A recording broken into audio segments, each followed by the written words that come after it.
बिस्मिल्लाहिर्रहमानिर्रहीम। जी मेरे प्यारे पाकिस्तानियों, उम्मीद है कि आप अपनी फैमिली समेत इस गैर महफूज मुल्क में, अगर आप पाकिस्तान में आबाद हैं तो महफूज होंगे, और ना सिर्फ आप महफूज होंगे बल्कि आपकी इज़्ज़तें भी महफूज होंगी। हाँ जी, आज का वीलॉग जो है वो दरअसल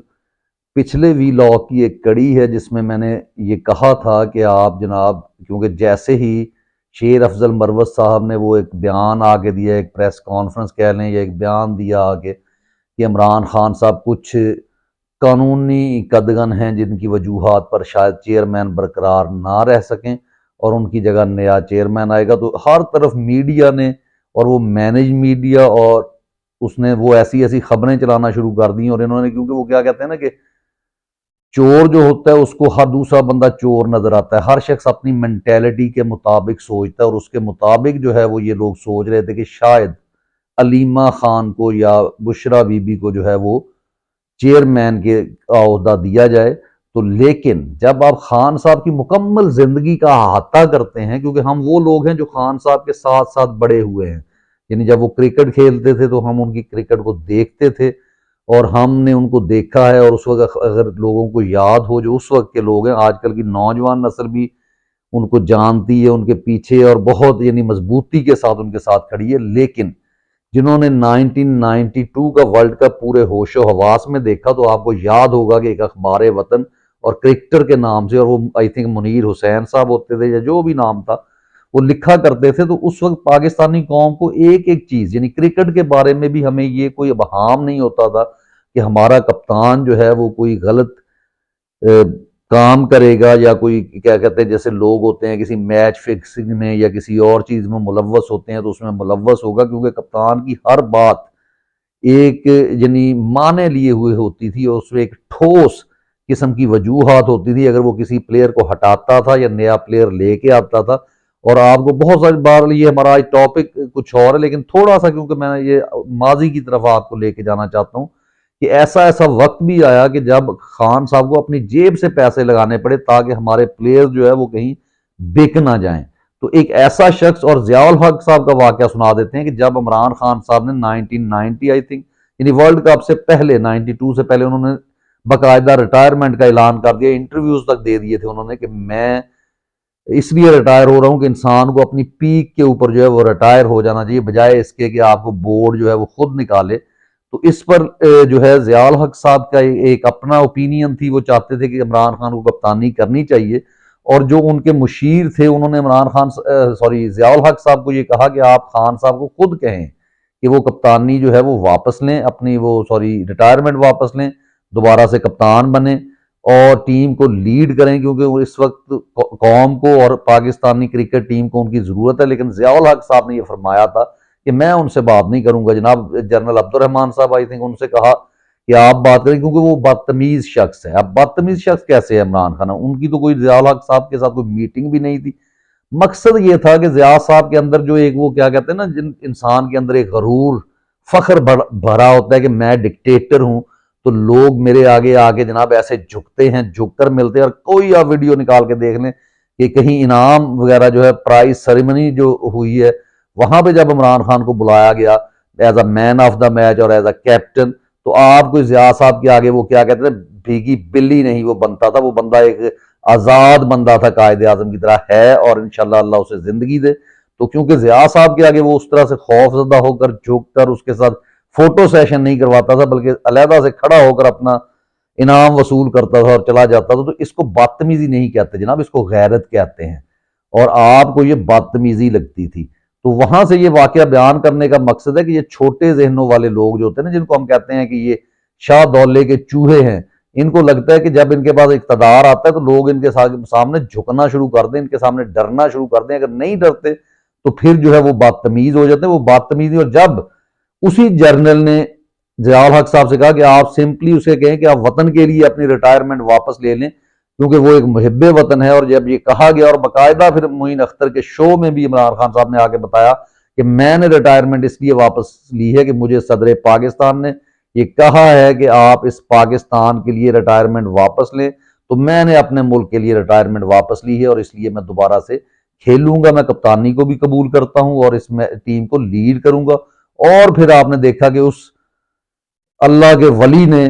अपने यानी इंजरी के बावजूद उसने इंजेक्शन लगवा कर खेलता था, लेकिन अपने मुल्क के लिए वो लड़ा और उसने वो मैच जो जिसको पूरी दुनिया ये समझती थी कि शायद पाकिस्तान हार चुका है, लेकिन वो वाहिद शख्स था जो ये कहता था कि नहीं हम वर्ल्ड कप जीतेंगे, और उसने वर्ल्ड कप जीत कर दिखाया। जी, इस बात करने का मकसद क्या था? मुझे मालूम है कि वीलॉग जो है वो जरा लंबा हो जाएगा, शायद तवील हो जाए, लेकिन इसका मकसद ये था कि थोड़ा सा अपने नौजवानों को बताना कि ये वो शख्स है जो अपने वतन से, अपने वतन की मोहब्बत, अपने लोगों की मोहब्बत, और फिर जो वो फलाही रियासत बनाने के लिए आया है। तो ये अगर आपको कोई डाउट है तो आप खुश हो जाएं, मेरी इस बात के बाद खुश हो जाए आप, बी ऑप्टिमिस्टिक, क्योंकि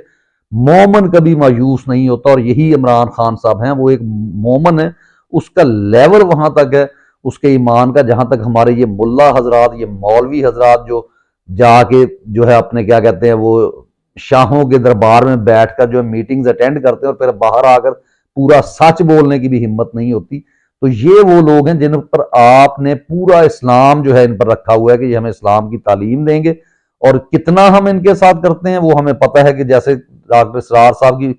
वो बात कि पाकिस्तानी कौम दुनिया की मुनाफिक तरीन कौम है।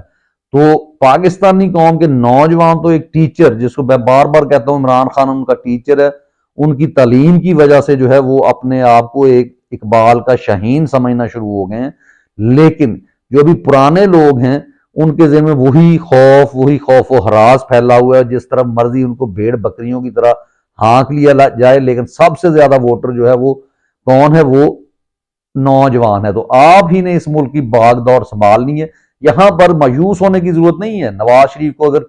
हर जगह पे जो है उसको क्या कहते हैं बेल आउट हो रहा है, उसको छोड़ा जा रहा है, उसके मुकदमा वापस लिए जा रहे हैं, तो आपके सामने है कि पूरी दुनिया में हमारा मजाक उड़ाया गया शहबाज शरीफ को जो है वजीर आजम बनाकर, और पूरी इकॉनमी को तबाह करने के बावजूद ये लोग जो है अभी तक इनको शर्म नहीं आती कि ये दोबारा मुल्क में आते हैं। इनके पीछे वोटर नहीं है। वोटर किसके पीछे? इमरान खान के पीछे। और कल जो सबसे पहले जो बात मैं कर रहा था कि खबरें उड़ाई जा रही थी जो शेर अफजल मरवत के बयान के बाद कि यूं हो जाएगा फलां हो जाएगा, हत्ता के मेजर राजा आदिल साहब जो बैरून मुल्क हैं, जिनकी हमें जो क्या कहते हैं सिंसेरिटी के ऊपर, लॉयल्टी के ऊपर कोई हमें रत्ती बराबर भी शक नहीं होना चाहिए, लेकिन उन्होंने भी जो है वो बहुत जल्दबाजी से काम लिया। हत्ता कि हैदर मेहदी साहब ने बड़ी जल्दबाजी से काम लिया और एक दूसरे के खिलाफ, और ये वो, और ये कैसे हो सकता है अगर चेयरमैन होगा तो सिर्फ इमरान खान होगा।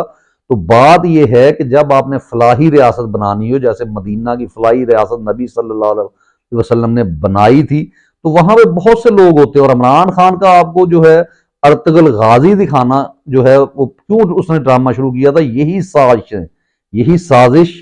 जो आज हो रही है, ये साजिश हर दौर में होती रही है, मुसलमानों के साथ होती, गद्दारियां होती रही हैं। लेकिन उसके बावजूद अगर अर्तगल गाजी रहा है, उसको 54 दफा, आपने शायद ड्रामे में तो एक दो दफा देखा हो या 3 दफा वो पकड़ा गया, लेकिन वो देखो 58 टाइम्स वो पकड़ा गया था दुश्मनों से, लेकिन फिर वो जिंदा बच के निकल गया। तो जब तक मौत का वक्त नहीं आ जाता उस वक्त तक किसी को मौत नहीं आती। तो इंशाल्लाह इमरान खान जो है उनको अल्लाह ताला अपने हिफ्ज़ अमान में रखे। और मुझे उम्मीद थी कि वो बिल्कुल भी बुशरा बीबी यानी अपनी अहलिया को या अपनी बहनों को, किसी को भी वो चेयर पर्सन या जिसको कह लें चेयरमैन, सॉरी चेयरमैन नहीं बनाएंगे अपनी पार्टी का। तो उसके लिए उन्होंने जो बैरिस्टर साहब को जो यानी नामजद किया है, और जिसका अली जफर साहब ने आगे बाहर बात की, और उसके बाद फिर जो है वो बैरिस्टर जो है हमारे उन्होंने आगे जब बात की कि, और जिस तरह वो रोए हैं, और चेहरा जो होता है आपका, जो लबो लहजा होता है, आप वो जो है आपके दिमाग का, आपके दिल का गमाज होता है। तो आप ये भूल जाएं कि जो बैरिस्टर गौहर साहब हैं वो कोई इस मुल्क के साथ या इमरान खान के साथ कोई जो है वो दो नंबरी करेंगे। और इसी तरह जो है शेर अफजल मरवत साहब जो जिनका मशहूर है कि प्रोग्राम तो बढ़ गया, तो आज दरअसल इमरान खान साहब ने वो एक यानी कार्ड खेला है जिससे हर माफिया का, नवाज शरीफ का जाति के उम्र, एक टर्मिनोलॉजी वो साबर शाकर साहब ने बहुत अच्छी बनाई है कि जाति उम्र नहीं, जाति के उम्र, जाति के अमीर लोग, उनकी हर साजिश को नाकाम बना दिया। और उन्होंने सोचा था कि शायद खान साहब इन्हीं की तरह अपने बेटों को, अपनी बीवियों को, अपनी बहनों को सामने लाएंगे, जैसे इनकी खानदानी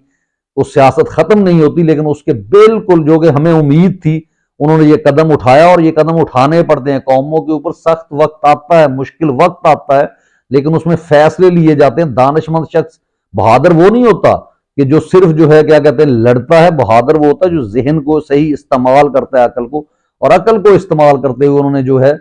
वो चेयरमैन का जो इंतखाब किया। तो हमें तमाम लोगों को, यानी आपको ये मैसेज है कि आपने इस पे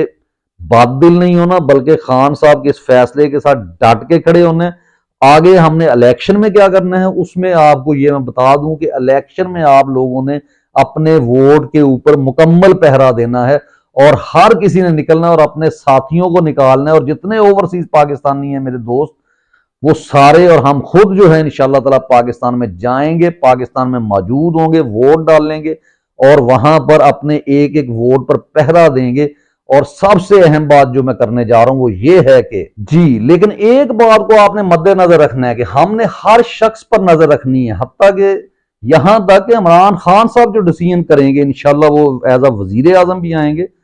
तो उनको भी हमने देखना है। हमने अपने मुल्क को देखना है, हमने देखना खान साहब से हमें मोहब्बत है, उन्होंने हमें तालीम दी है, शऊर दिया है, लोगों को शऊर दिया है, अवाम को शऊर दिया है। और आज आप देखते हैं कि 90% लोग जो है वो इमरान खान के साथ खड़े हैं। दरअसल इमरान खान के साथ नहीं, पाकिस्तान के साथ खड़े हैं। और माफिया दूसरी जानब खड़ा है कि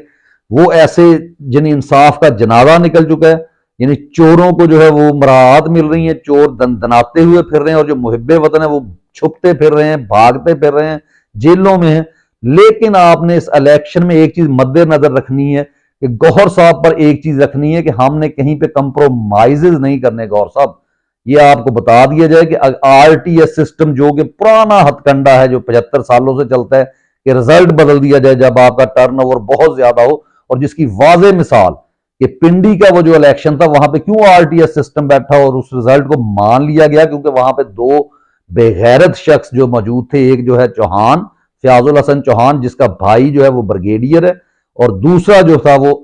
जो अपना है उमर असद, जो कि जिसका ताल्लुक ही आपको मालूम है कि इस खानदान से है। तो ये लोगों ने आरटीएस सिस्टम बिठाना था और उसको मानना था, लेकिन क्योंकि वो एक वाज़ेह लीड थी, इसलिए एक आध सीट को अगर छोड़ दिया जाए उससे फर्क नहीं पड़ता, लेकिन हमने एक आध सीट भी नहीं छोड़नी, क्योंकि इस वक्त जो मर्जी हो जाए, आप नीचे से नीचे भी ले जाएं तो आपके खान साहब की 215 सीट्स कहीं भी नहीं जाती। तो जब 215 सीट की वाज़ेह अक्सरियत मिल रही, शायद इससे ज्यादा हो,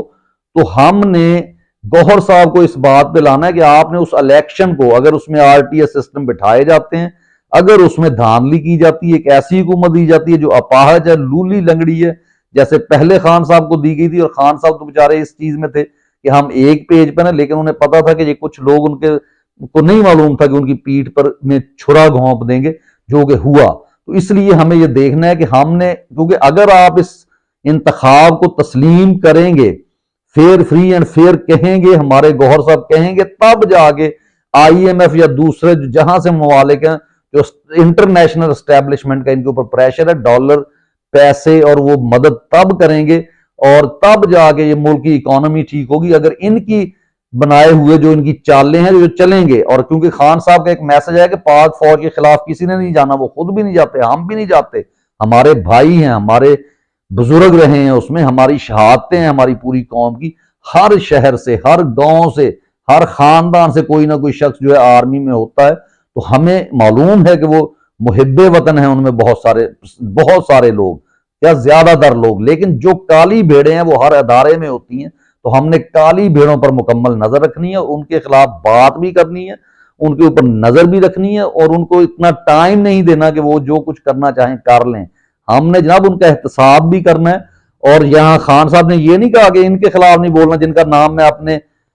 मुजरमों में देना चाहता था, जिन्होंने, यानी उन लोगों पर जिन्होंने उन पर हमला किया, जो आर्मी से जिनका ताल्लुक है, जिसके खान साहब ने नाम लिए और उन पर कोई पर्चा दर्ज नहीं हुआ। ये नहीं कहा कि उनके खिलाफ आपने बोलना नहीं है, ये कहा गया कि पाक फौज, क्योंकि फौज भी हमारी है, खान साहब कहते हैं फौज भी मेरी है, मुल्क भी मेरा है। तो फौज जो है वो मुहिब्बे वतन है, वो मुल्क के लिए काम करना चाहती है। काली भेड़ें हर जगह होती हैं। और यहां पर एक और चीज, मैं वकीलों को सल्यूट करना चाहता हूं, क्योंकि इनके बारे में वो शेर जो फैलाया गया था वो भी इसी मकसद के लिए, हालांकि आपको पता होना चाहिए पाकिस्तान जो है वो कायदे आजम ने बनाया था, जो पेशे के एतबार से खुद वकील थे, लेकिन वो शेर के पैदा हुआ वकील तो शैतान ने कहा लो आज हम भी साहब औलाद हो गए। तो इस पे किसी को अपनी इंटेग्रिटी याद नहीं आई। जबकि मुशर्रफ को जब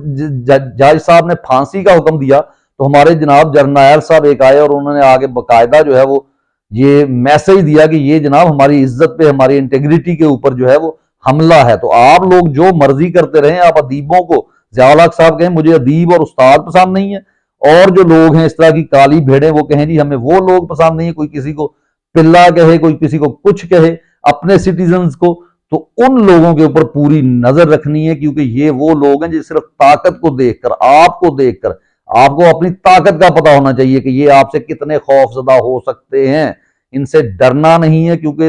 अल्लाह ताला को मानने वाला शख्स कभी भी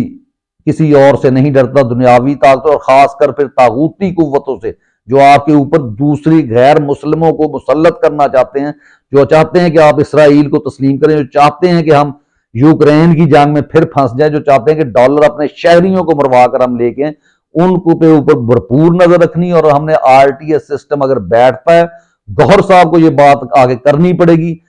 अवाम के सामने कि आप जनाब इस चीज का इकरार करें कि अगर इलेक्शन फ्री एंड फेयर नहीं होंगे तो हम पूरी पीटीआई उसको जो है मंजूर नहीं करेगी और किसी सूरत हम उस इंतखाब को जो है नहीं मानेंगे। तो इस पर कायम रहना है, जागते रहना है और हम पर नहीं रहना, जिसका सिंपल मतलब है। इजाजत दीजिए, इंशाल्लाह मुलाकात होगी नेक्स्ट वीलॉग के साथ। पाकिस्तान जिंदाबाद और अल्लाह हाफिज।